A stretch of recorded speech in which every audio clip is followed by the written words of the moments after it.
everyone, and thank you for joining today's last storytime reading. Today I'm going to be reading The Sandman. It is the last of the books of Guardians of Childhood series. If you own this book, please feel free to follow along. Let's get started.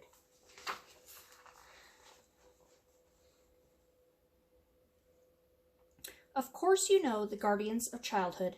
You've known them since before you can remember, and you'll know them till your memories are like twilight.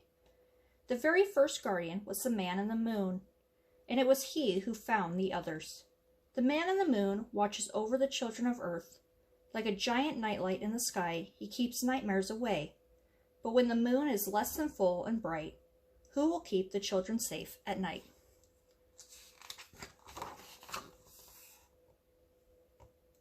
The man in the moon needed another to help him, so he searched with his telescopes until he saw a face he recognized.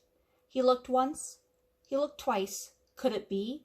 Why, yes, it was the same fellow he'd once set a wish to, many once upon a times ago. Back when the man in the moon was just a very small boy, back in a time called the Golden Age. The sleepy little fellow's name was Man You may know him better as the Sandman.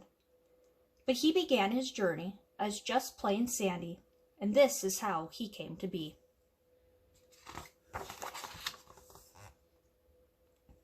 The Golden Age had been a glorious time of hope and happiness and dreams that could come true. In those days, Man was the pilot of a shooting star. He lived inside his star, jetting through the endless seas of time and space, flying past countless worlds. Anyone who saw the shooting star could make a wish upon it, just as the man in the moon had once done as a little boy. Sandy would then send back a dream that would help that person make their wish come true, for a wish always begins with a dream. That is why he was so sleepy. He was constantly dreaming.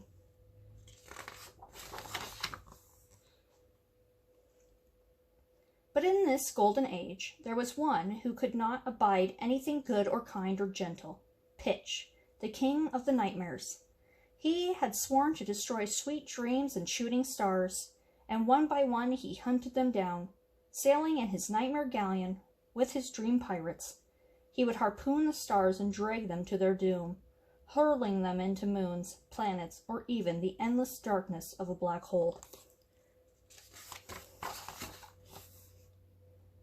And so it was with Man and his star. They were near the shoulder of a constellation Orion when Pitch attacked. The Nightmare King lanced the star with his harpoons.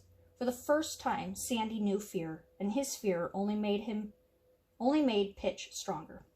Sandy could not let his star be harmed. He swerved and breached with astonishing daring and finally broke free.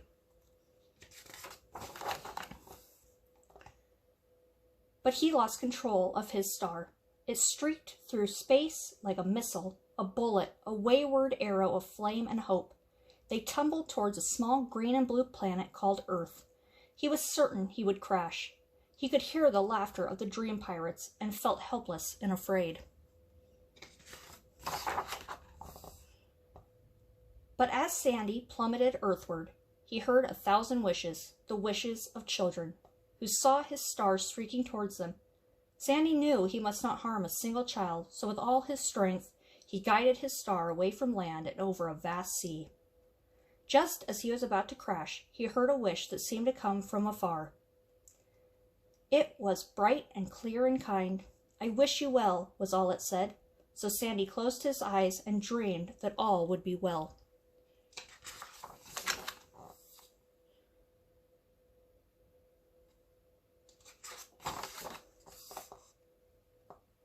Moments later, they crashed into the ocean.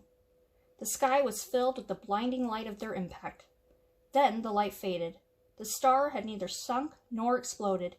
It had become a sandy sort of island with long, spiring tendrils of land. At its center were a number of steep dunes, and at the center of the dunes lay Man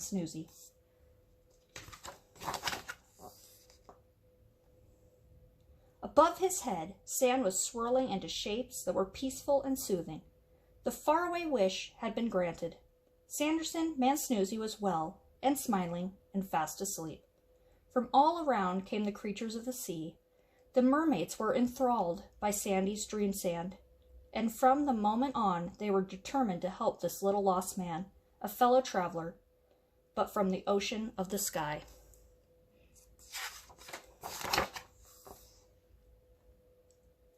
On Sandy slept, and on he dreamed, until every grain of sand on his island contained a dream. 10,000 nights and dreams passed. Pitch had vanished, and so had the Golden Age. The world changed, the island changed, and Sandy changed. Then one night a moonbeam shined down on him, and he heard the voice from long ago that had wished him well. "I wish that you would help," said the voice. With that, Sanderson Man Snoozy finally awoke. There in the moonbeam he could see the man in the moon, who asked, "When the moon's not full and bright, would you keep the children safe at night?" Sandy nodded, for if a wish was made to him, he still felt bound to answer it.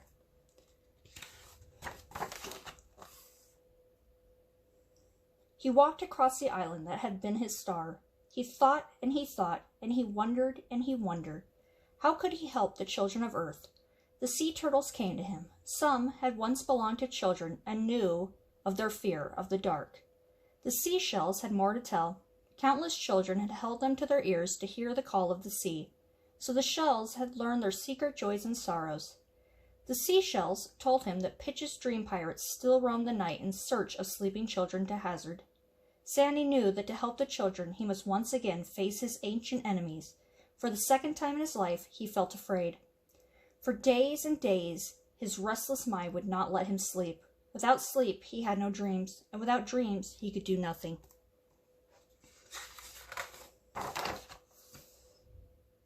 But the mermaids knew a way to help their friend. They came from the sea with a sweet lullaby. Dreams, sweet dreams, be in the sand you hold. They banish all the darkling fears and fill the night with gold. And so he dreamed. He dreamed of how he would help the children of Earth, and as he did, the island began to transform. A wondrous castle grew all around him, and from the castle a great cloud of sand carried him into the sky.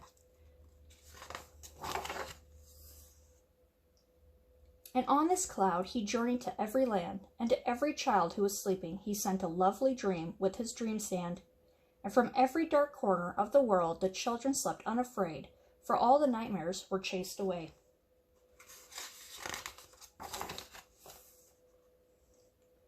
Chased away by the dream sand, chased up to Sandy's cloud. As they came, he grabbed each nightmare and said, "You are not real. You are not true. You are nothing." And as Sandy's fear vanished, so did the nightmares. One by one they turned harmless to golden dream sand. And for the first time in all the history of sleep on Earth, there was not a single nightmare to be had. The moon peeked through the cloudy sky and shined down upon Sanderson Man Snoozy. "You've granted my wish," the man in the moon said to him. "Now I shall grant you a name worthy of your talents." Sandy bowed as the moon declared, "From this moment on you should be known as His Nocturnal Magnificence, Sanderson Man Snoozy, Sandman the First, Lord High Protector of Sleep and Dreams."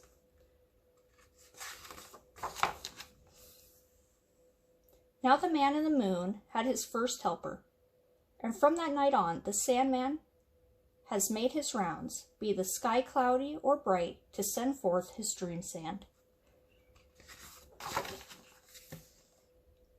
Now most every night is filled with sweet dreams. It's rare for dream sand to miss its proper mark, but if it does, a nightmare might try to sneak into your dream.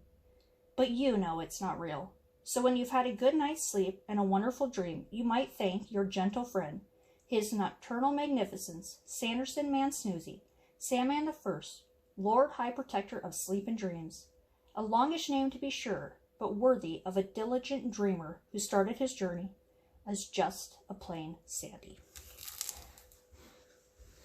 Thank you all for watching today's story time. I hope you enjoyed Guardians of Childhood series.